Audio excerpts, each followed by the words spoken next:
Just, trying to the study understand. exists. I just like to, I think just like to see it. You know what I Yeah. mean? I assume it exists. What? The actuarial study on our Yeah. OPEB situation, right?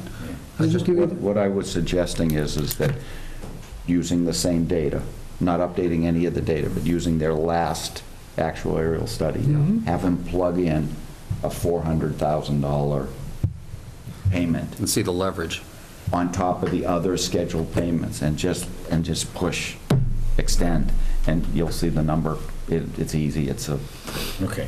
5 minutes. So I'm sensing two things that need to be done. One is to plug in the amount from the actuarial study. The other is to determine what funds can be used and where they would go to. Yep. And what's a reasonable time to do that. I was quietly asking the gentleman to my left, how many weeks do I have to do this? I think we're coming into the holiday season, so I think we need to be generous in spirit. So I think if you had it by the next meeting, Give him some more candy. Thank you. We are Why? Well, I think one of the issues is that the concept and the principle going back to the Finance Committee, because it's going to be, the lever at the Finance Committee is outside of your department. right? Is going to be the largest lever for cemetery and these other, DPW, Park and Rec. So how about we do this, so we're not killing Tim in the next 2 weeks? Because I think he does have to go talk to the finance committee about the concept, is maybe talk, in the next couple of weeks, try to come up with the numbers, come up with the update to the actuarial, talk to the finance committee, get back, we'll put it on the agenda for the December? first meeting in December. Is that fair, Tim? And I mean, don't hate hands me. on deck, yes. Okay, or, I mean, if that's hands not on deck. realistic, just tell me. No, it's okay. I've also asked Mr. Chairman on your behalf to finish Town Hall by the end of December as well. So, If you get the town hall done by the end of December, and we save $2 million, you can have another 2 weeks on this. No, seriously, Tim, I don't want to put you on the spot. No, what has to happen is, well, we're in the budget process right now. Budgets were just delivered, most of the budgets came in yesterday. Well, we're in that process right now. Need to know I funds. need to go forward, because when we give a report, turn everything over to the Finance Committee at that first meeting in December, it is going to have, this is part of it, so I need to tee it up to them, and it's We're pretty got to far be down the road. close. We're pretty far down the road. I don't think it would be that difficult to pull out what No, would go it's to not. We're pretty cemetery, far what down would the go to road. park and rec. We'll revisit this the first meeting in December. But I would just reiterate, I think it's important as a courtesy to these boards that they be advised that we've done this analysis and we know, Cemetery Commission, you're sitting on 5 funds and you have this amount of money that would be available for your ongoing operating expenses, rather than having them show up at Finance Committee and be told, well, you had these funds and you weren't using them. There, just one final thing, and Leo alluded to it earlier. I have to tell you, I was not the only one doing the work on this one. Between Janet and doing research, between Lorraine, the treasurer collector, and a number of other people, is how these 96 accounts got identified. So there was a lot of people doing a lot of work, and We don't actually, think it you was, did all yourself, it's okay. okay, no, actually, I mean, it was quite educational, because even though I've been here 8 years, there are things that I learned that I would not have learned otherwise. And there are ones that are gray, where you see gray from the other accounts and go all the way across. Know anything? I couldn't find anything, like the John Gray Transfer Station gift account, the Harvard Village gift. I mean, and you have a gift from 1925. This was great reading. I thought it was really interesting. It is. Just when some of this stuff was actually set up. Some of the stuff was 1800s People and used to be $10,000. pretty Think of what that careful. was back in 1890. Yeah. So, I mean, one of the things that you shared with me, and I didn't know where it might not be applicable on this list, is that the Water Commission has expressed running the stream that runs down Warren Ave under Pond Road We've talked about that. to run that across. Right. Now, it turns out that there's money sitting in a pile for a project that Bill Johnson worked on. 27023. Okay, 27023. And I believe that money can only be used for a certain purpose of taking care of the pond. Right. And we can, turns out, we can most likely use this money Oh, the for taking care of the 52,000. pond and keeping the water system clean. So I think it's a $52,000 big win. Right. There are a lot of nice side benefits and one big benefit to all of this. So I think it will be popular with the various boards and committees in town. And I really think that Tim and the rest of the town hall staff did a great service to the town for this. Wouldn't have happened if it wasn't on the goals. So, but thank you. Can we move on? Yep. Okay. Next item is discuss creation of municipal building maintenance fund, and Leo, you had asked for that on the agenda. So Yeah, thank you, Mr. Chairman. So, with the prospect of a almost brand-new town hall and a renovated Hildreth house, I felt it was time for us to suggest the creation of a municipal building maintenance fund. We're going to have these buildings in good shape, and we always talk about doing maintenance and so on and so forth, but I think if we have a fund and the money's available, and it's part of our normal budgeting process, that we will indeed start doing the routine maintenance that's necessary to take care of buildings like this one that are not in good shape yet, and then maintain the ones as we renovate and upgrade the buildings in town. And the thought process would be that it'd be a fund that would be administered by the Board of Selectmen. The way people would access the fund is through the various departments. They'd come in, and whether it was repair to the DPW building or the library building or town hall, they'd say the gutters need to be cleaned. The Would this- downspout's broken. Schools too? I Or would don't. you kn- keep them I would separate? keep the schools separate, frankly. I would. No, I would Because also. Yeah. it's so overpowering. No, I would also. I just didn't, when you Absolutely. brought But- in library, it made me think of schools. Yeah, but when I said this old library, and then there's things on the new library that they've kind of done, and, so I don't want to get into the politics, but we should probably be picking up some of that. But anyway, it could also be used in years where there's some extra to make the buildings prettier. I mean, things just like flowers in front of the buildings and that sort of thing, little touches that make it, more enjoyable to live in town. My recommendation for the funding source would be, I would recommend, no, not that. I would recommend that the first $75,000 of free cash each year be dedicated to this fund, and then for capital stabilization thereafter. And the rationale for that is that if you're doing deferred maintenance, it actually reduces the need for capital. Right? You're taking care of the buildings, they're not depreciating as quickly, so there should be... They're not falling down as They're not quickly. falling down as quickly. So I think that's a rational way to do it. That said, if that wasn't a popular approach, then I would advocate that we raise and appropriate.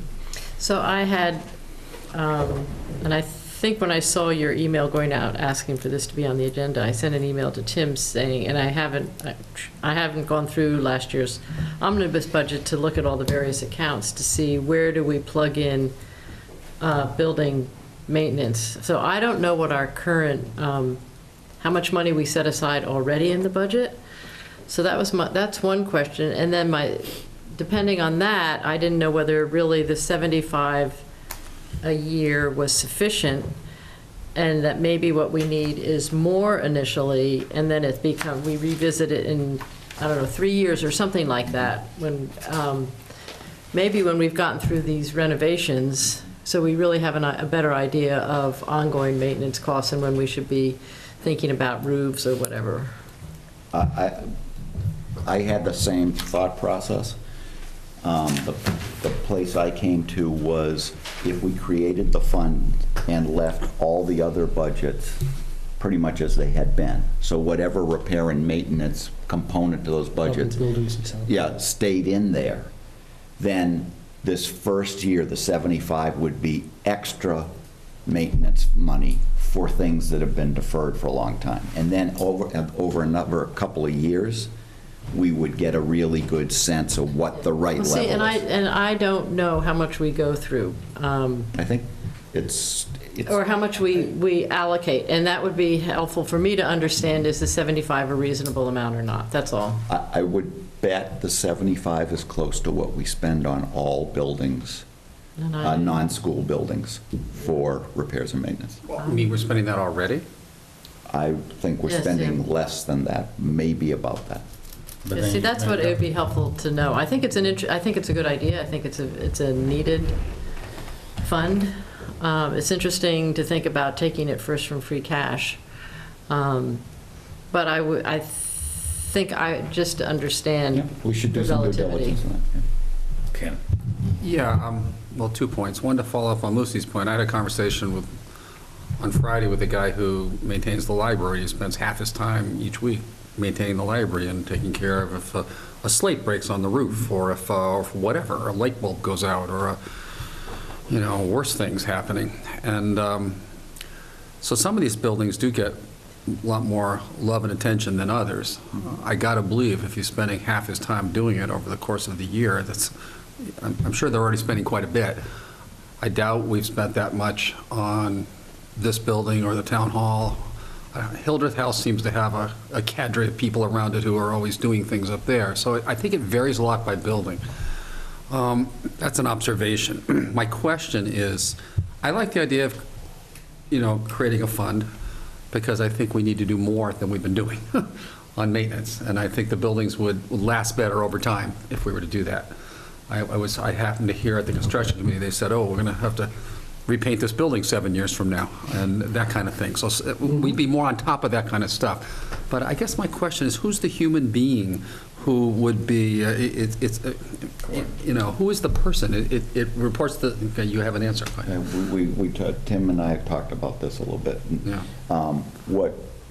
The request would come to the Board of Selectmen, through the town administrator and from various departments.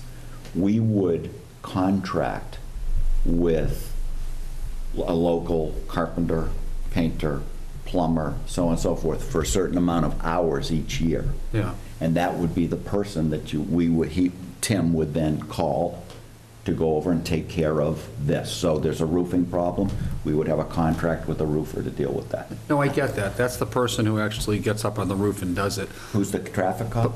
Yeah, who's the person Who's the who looks after, facilities like, manager? for Wait a example? second. I think one of the other goals that we have is to come up with a facilities manager. That's what I was just, Which is at your next meeting. I had a, Yeah, which I that finished this one, I'm person going would to be, finish that one. that person would be, Leo, I think if Yeah, it that's what I comes think it up, would that be. person would be the traffic cop. Okay.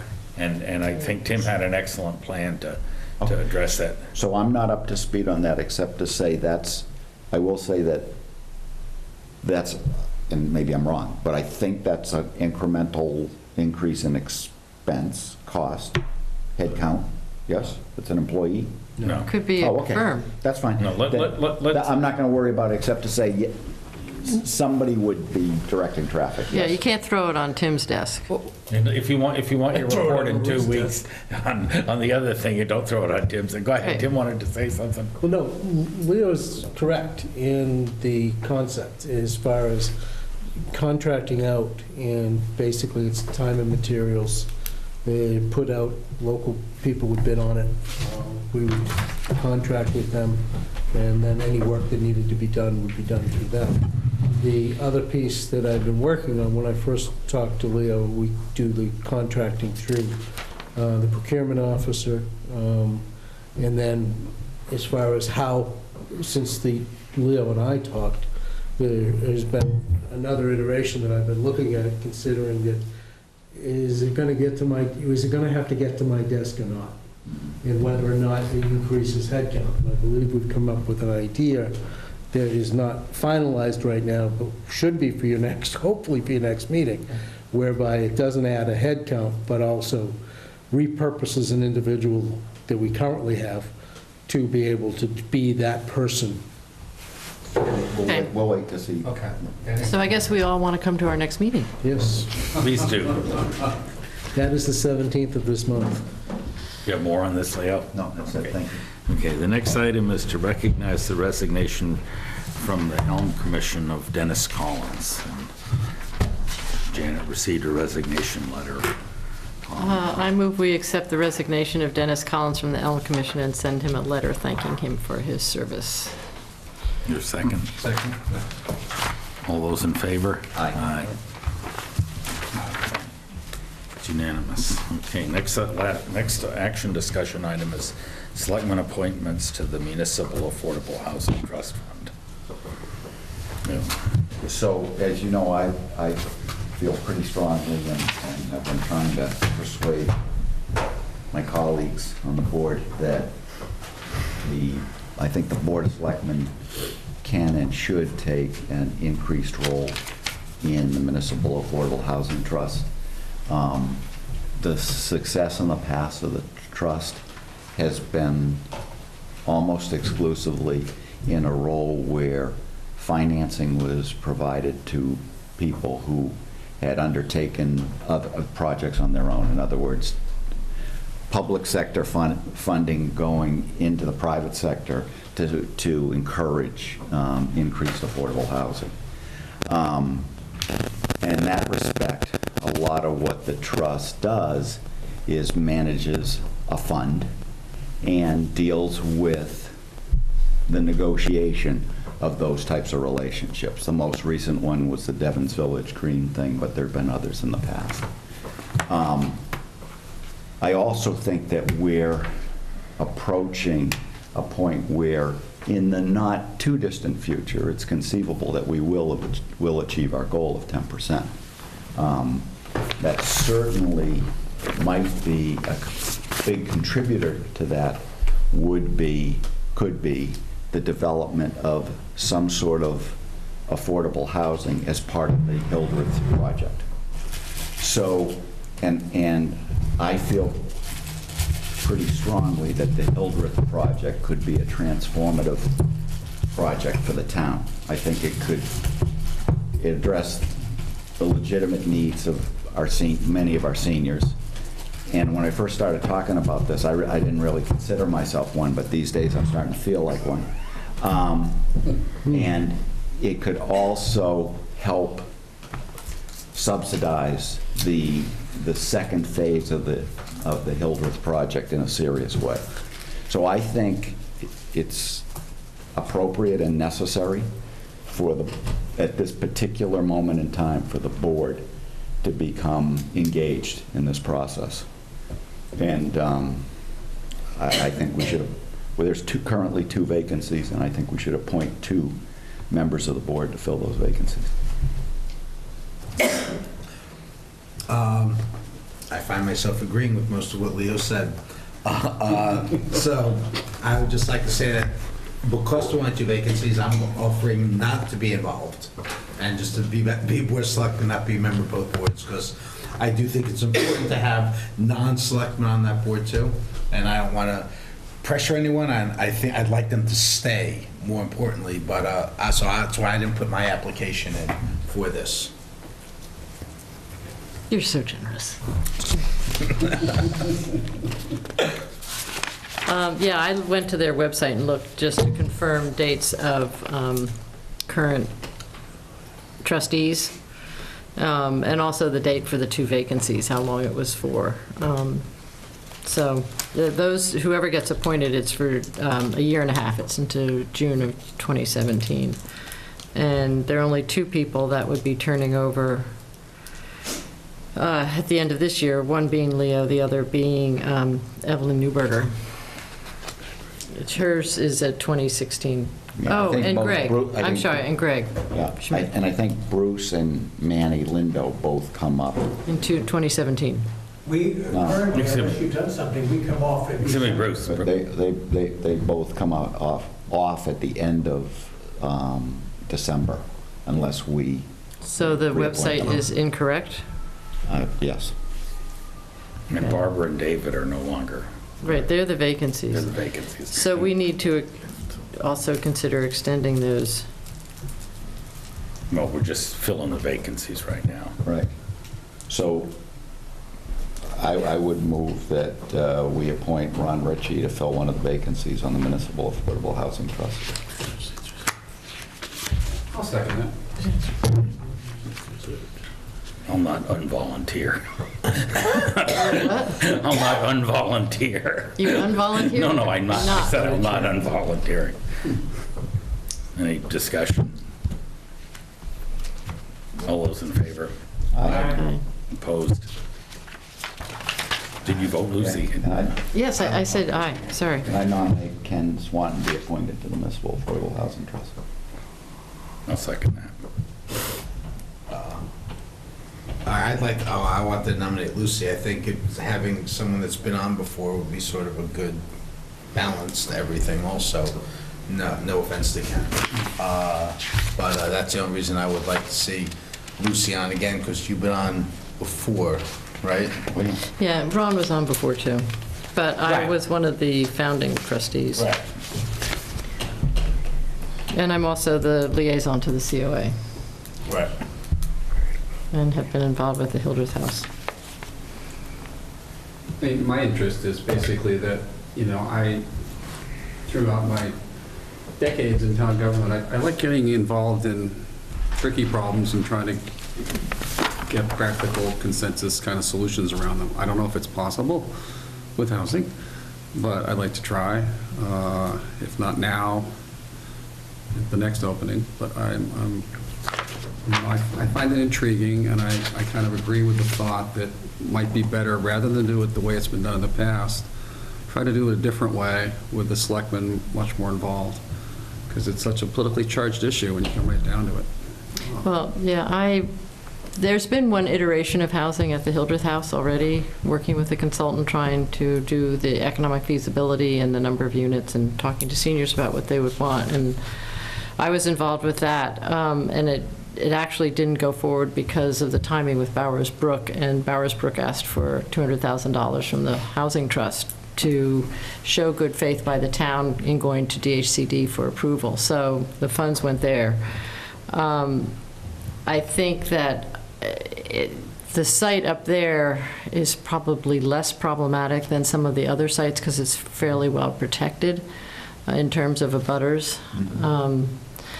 And my recollection is at the time when we were proposing it, there was not, of course, people wait until the 11th hour and then they decide they have some issues. But anyway, there's been a considerable amount, there's been some work done on it, and I've been keeping up with Rick Maori on how the sewer, the capacity in the wastewater treatment plant in the center of town and how that might accommodate some housing. So I would really like to continue with this since I was working on it at one point and it got dropped. I'd like to see it through.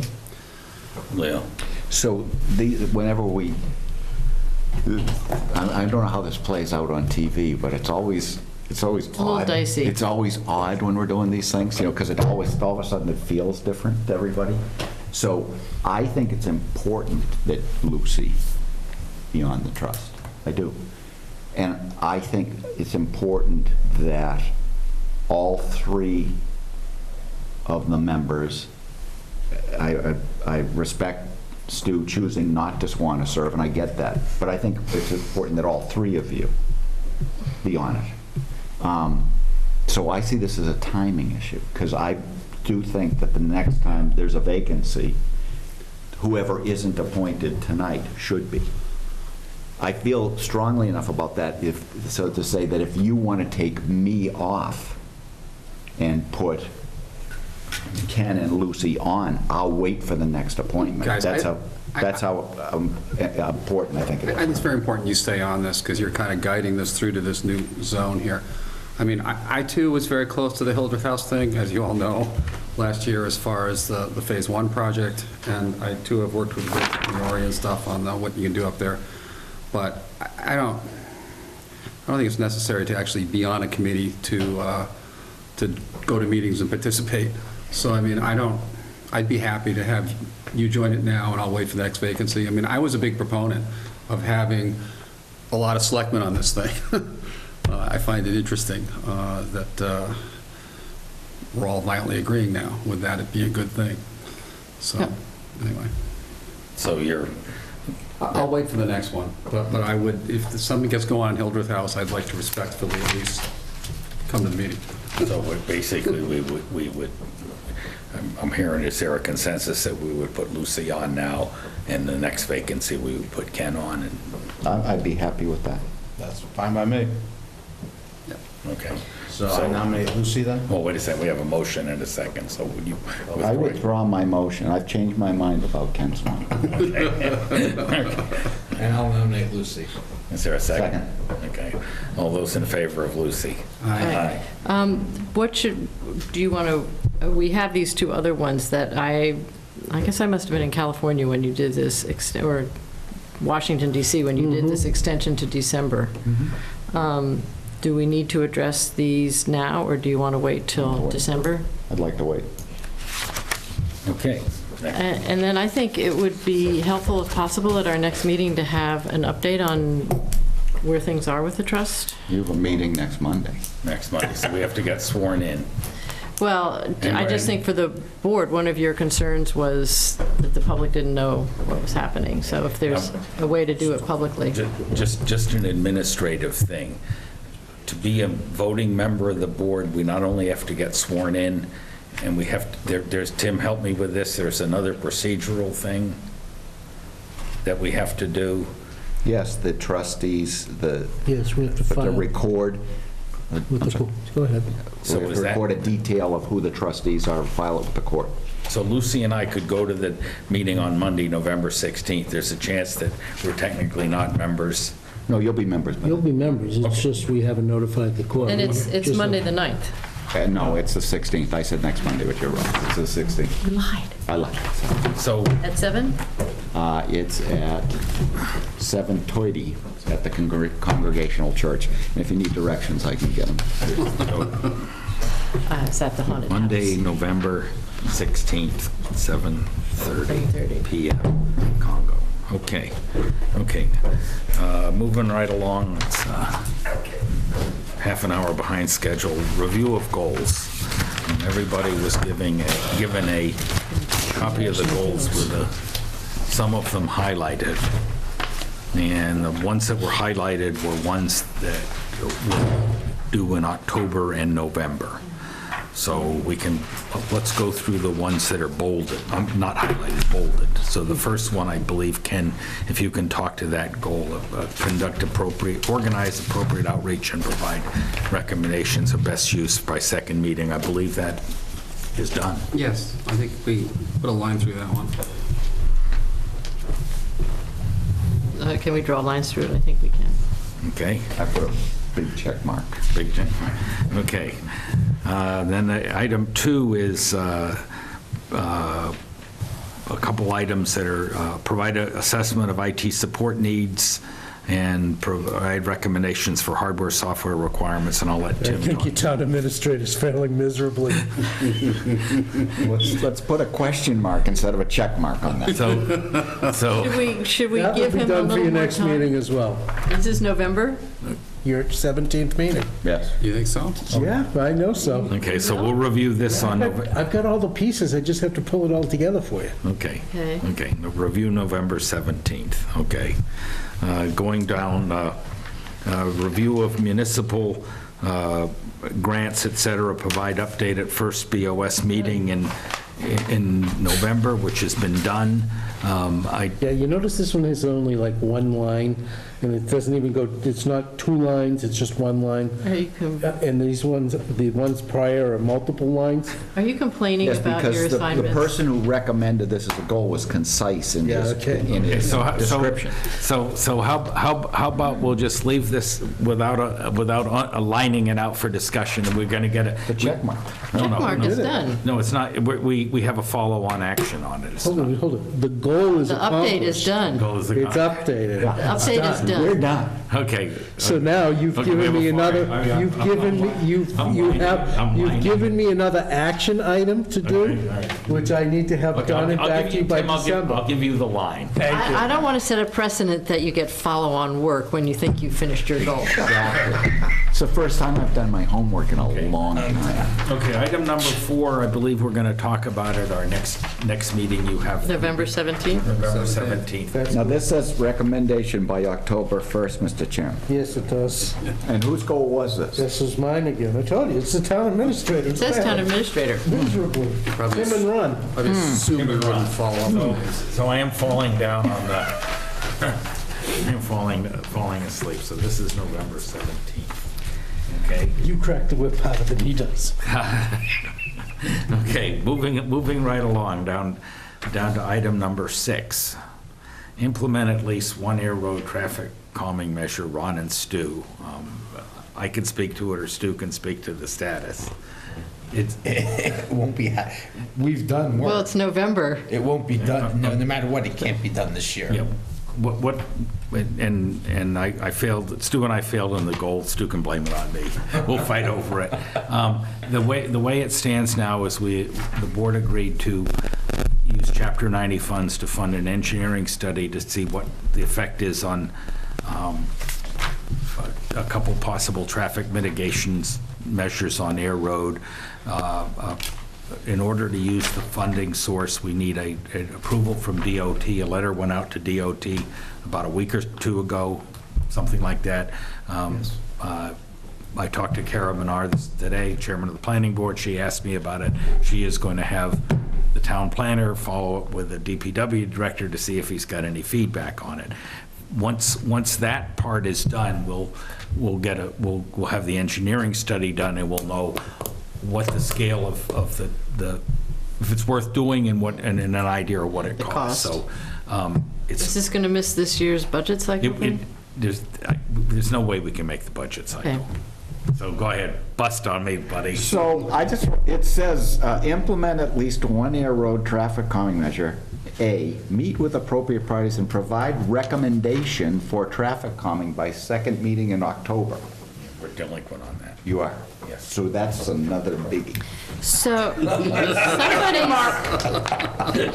Okay. somebody is feeling so good that he finished his homework. But it does say at least one air road traffic calming measure, and this reminds me that the Frasers came to our meeting some time ago concerned about speed in front of their house, which is not north of Route 2, but it is on Air Road. Yep.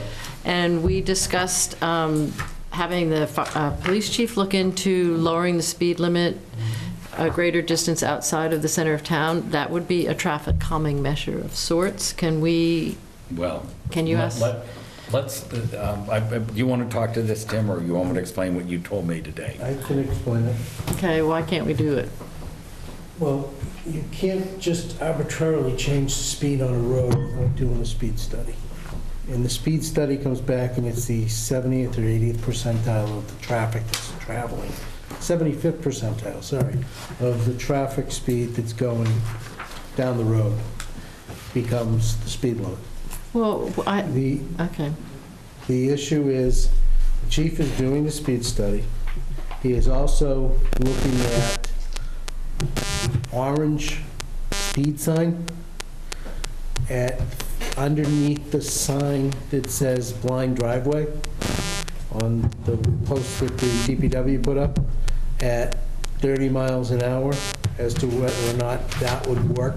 It is not enforceable and may cause confusion. However, he is looking into that.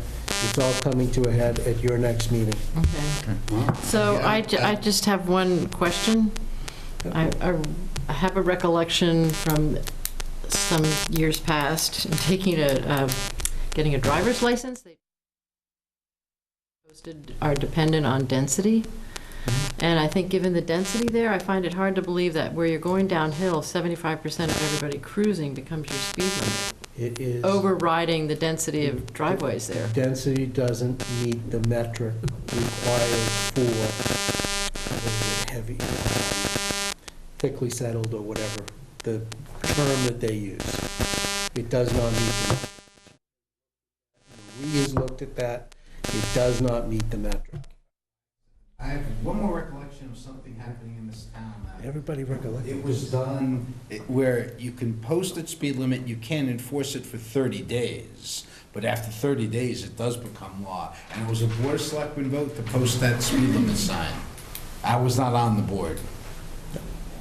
I sat in a meeting with the police chief and had explained to me the laws relating, on this particular subject, and what Tim says is accurate.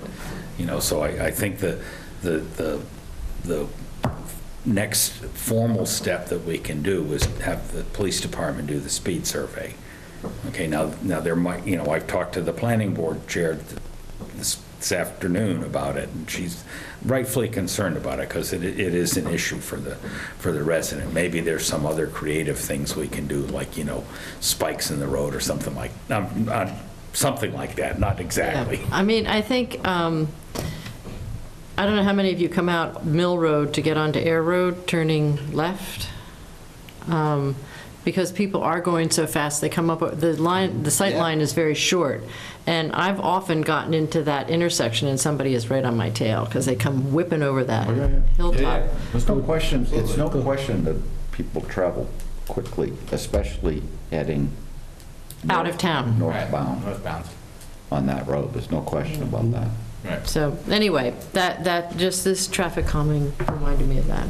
So I look forward to hearing what we can do. Thanks for trying to bail me out with Leo on this. I was trying. Okay. Actually, there's two things you didn't do. You didn't do the traffic calming, and we didn't address the issue for the citizens, so that's another. I'll swap seats with you. No thanks.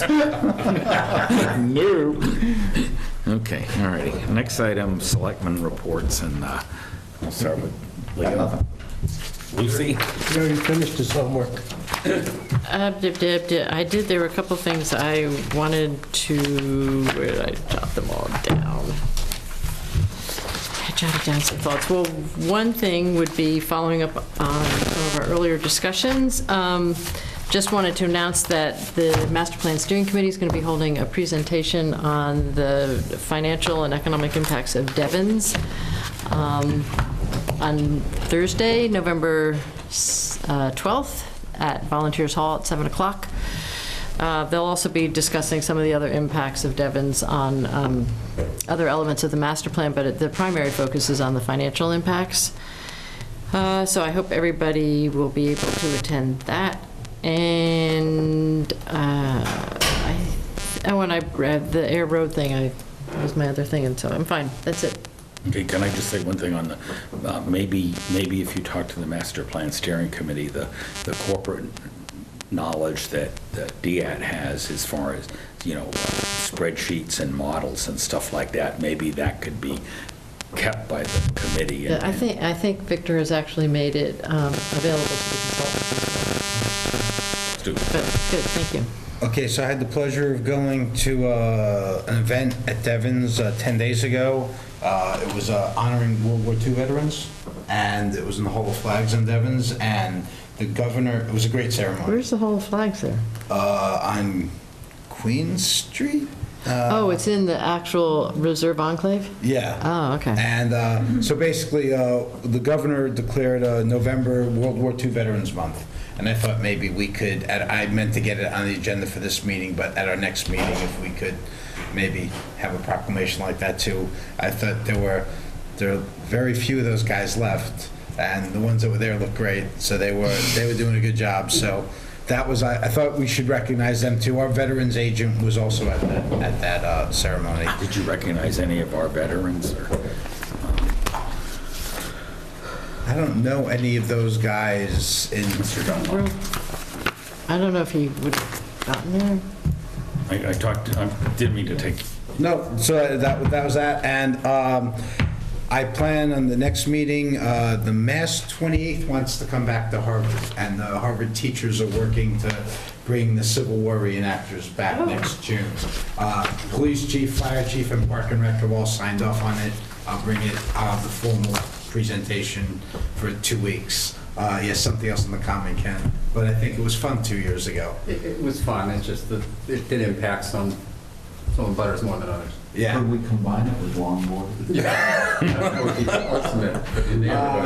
Well, as I said, they, you know. I think 4th of July parade would be better. No, and I'm hoping, we had to get rid of Jamie and Jen at one of our meetings, and I was hoping that we were gonna be able to resurrect, get them. We are trying to do that, We are. to fit their schedules. Okay. Okay, great. That's all I have. Leo, No, I have nothing. Ken?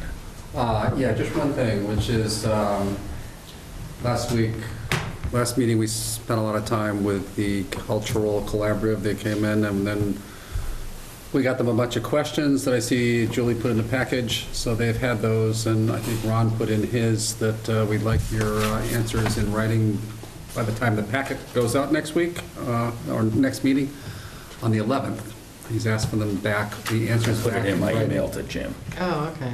So the idea would be to get these answers back from them on the 11th, so Julie could put them in the package, so we would all have them and could think about them. I guess my question is, are we then discussing them at our meeting On 17th? on the 7th? That's my question, yeah. Let's see, I mean, let's see, we should get the answers back and see what we get from answers. Assuming we get, if we don't get answers back, yes, I want, it obviously doesn't make any sense to discuss the answers when we don't get them back. If we get the answers back, I think we should discuss When are them. we going to look at our budget? Our first meeting in December? Next meeting. So let's, on flexibility, Tim and I will work out, I mean, we have to do our budget. Okay, so it might be the first meeting in December? Correct. I had a follow-up to my question, which was, and Ron, you were off meeting also with the head of the finance department and school committee to look at the broader question of buildings and things, and, you know, that obviously feeds into the same question. I'm just trying to get this goal done by December on time as far as what happens with this building. And You don't want his wrath, right? exactly, I can't handle this competition. Ken, I'll spot you for not having the air road traffic mitigation done. I'd still like to try to figure this one out. So I guess my question is, when would we be discussing the broader question of the buildings in the center? I think it, I mean, if you're finished, I'll relate what happened at Yeah, the I'm done. meeting with the chairs.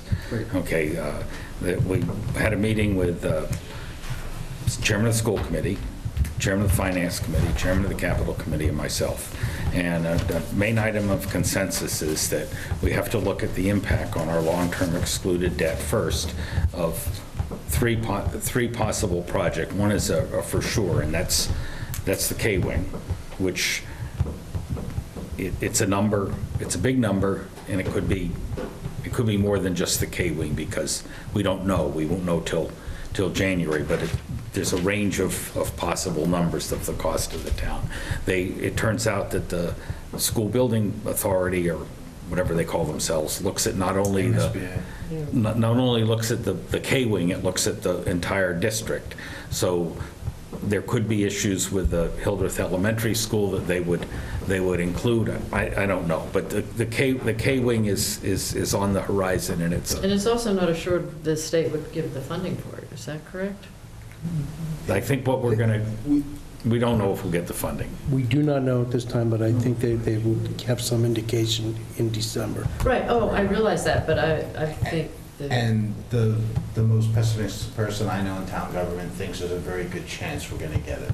Are you talking about Lorraine again? Because mold is very high up on their list. Yeah, no. I heard the same thing.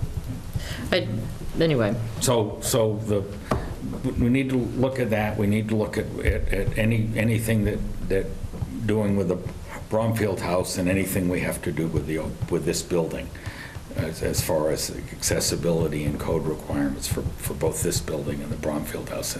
And that the consensus was that be looked at first. Now, out of that meeting came several action items. And one of the action items is to figure out the cost to reuse this building under various scenarios. Okay, it could be if we use it for a cultural center, what is the cost to the town to do that? It could be if we use it for other uses, what's that cost? That's one item. The second item is the cost to use the old Bromfield House for school administration. The third item is look at the income from the possible sale or lease of the Bromfield House. Okay, if the building is sold for an amount, the amount goes to education needs. That's the requirement. But that, whatever that number is, would offset other tax or other burdens on our taxes. If the building were leased, say in a long-term lease, the income from the lease could be used to finance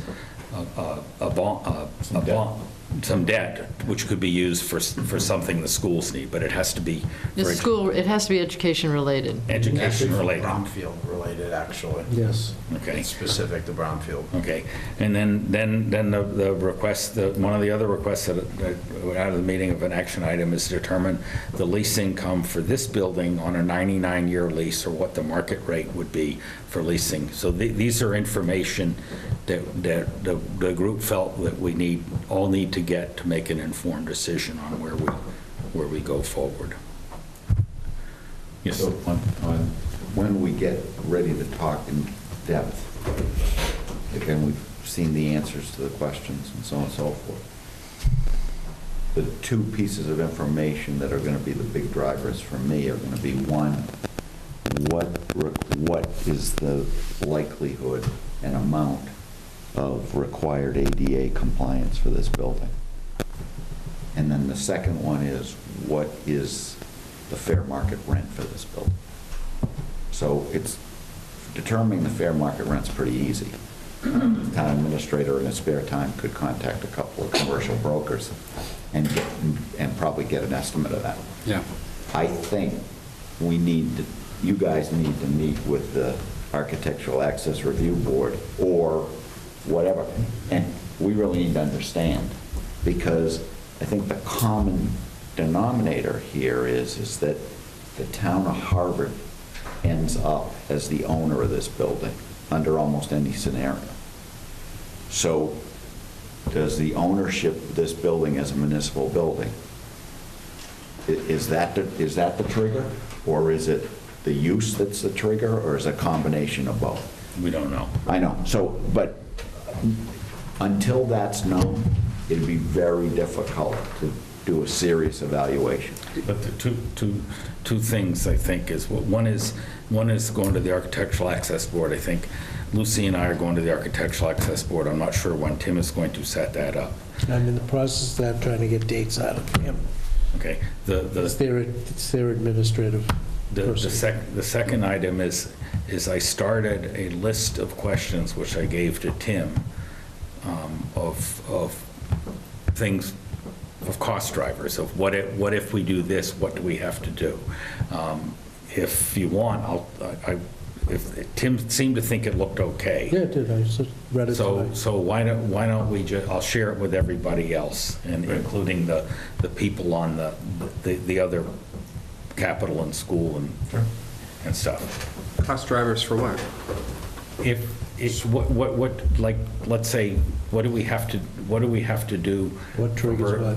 What's that, Tim? What triggers what? What triggers what? Okay. Can I make a comment? Yeah. On Leo's comment? I've done quite a bit of homework over the last couple of weeks on this Architectural Access Board thing.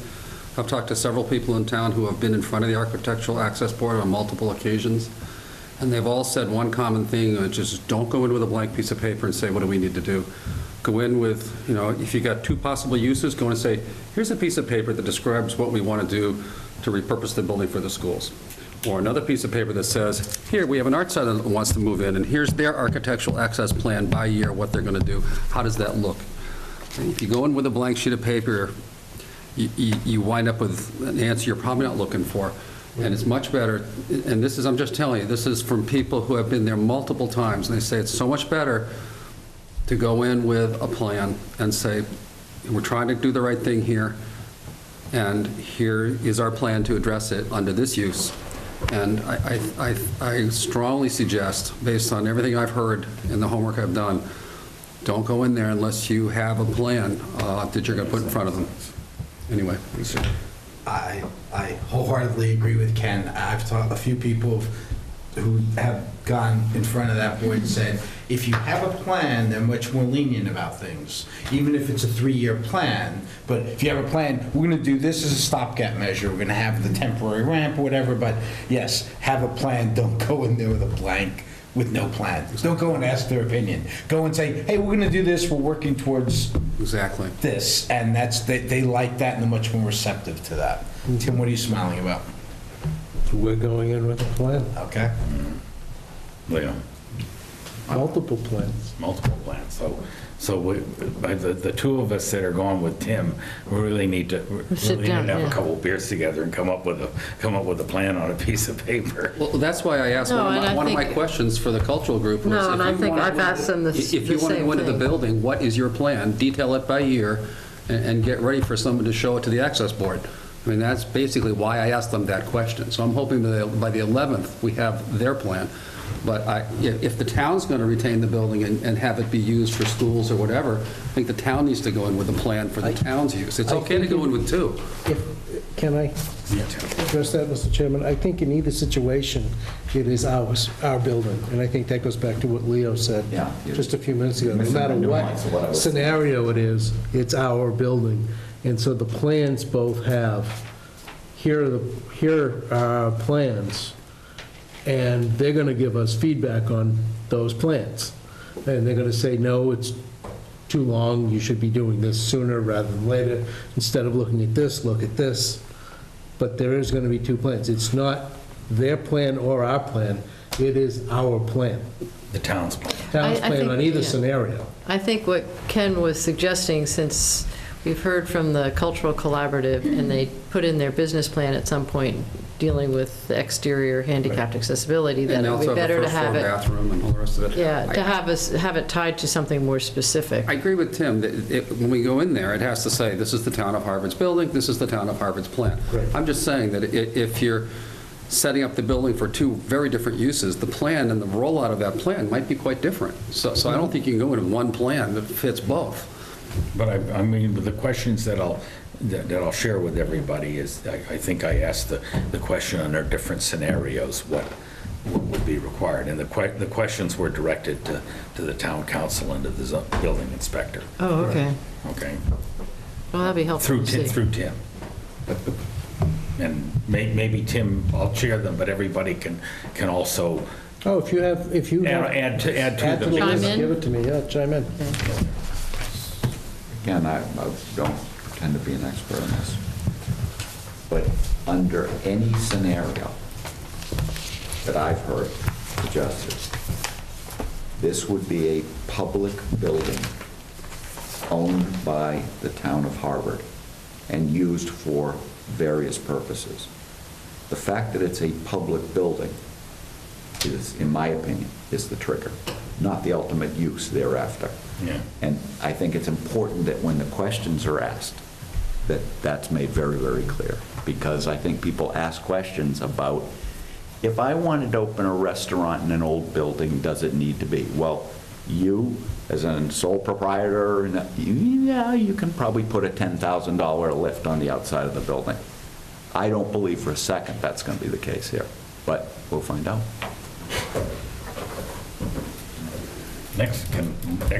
Next item, I have Ken and I sat down with Tim and Bill Johnson, who's peripheral on this because it's not a cable TV thing, about the iNet, which is a coax network we have that connects various town buildings to the server over in the Bromfield School. And as part of the new charter contract, coax iNet is going away, and there is a fiber optic connection between the Bromfield, the new library, the old library, town hall, and the police station that Charter's obligated to put in. All right? Or they can negotiate with the town of Harvard we'll put in our own. So the negotiations with Charter are ongoing to see how much money Charter would give to the town of Harvard if we did our own. You say, well, why do you want to do your own? Well, we would, assuming we would connect more buildings than we have now, like the Hildreth House.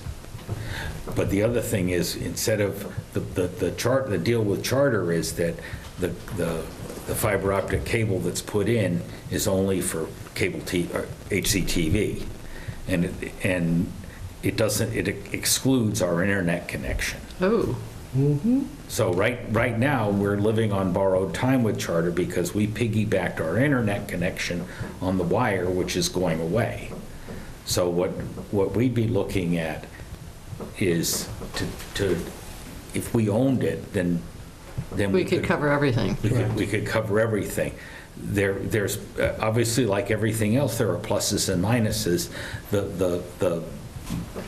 If we don't do it, we pay business rates for essentially every building, and we get the 30 or 60 meg download speed that most of us have in our houses. If we have our own fiber optic, all the town buildings can connect to the T1 line, and we don't have the $100 a month hookup charge for every building. So I believe Tim is going to try to get closure with Charter on what they're gonna do on the deal with that by the first meeting in December, if possible. And so if we did the option of we installed it ourselves, do they reimburse us a certain amount? Well, Or do we do it totally, or do we negotiate it through something else? Could you say that again, please? If we decide to install the line ourselves, Yes. so we can do internet and the TV, does Charter contribute towards the cost of that? That is what we're negotiating now. Okay, Because if we do it, they still have a cost for what they would have to Right. install. right.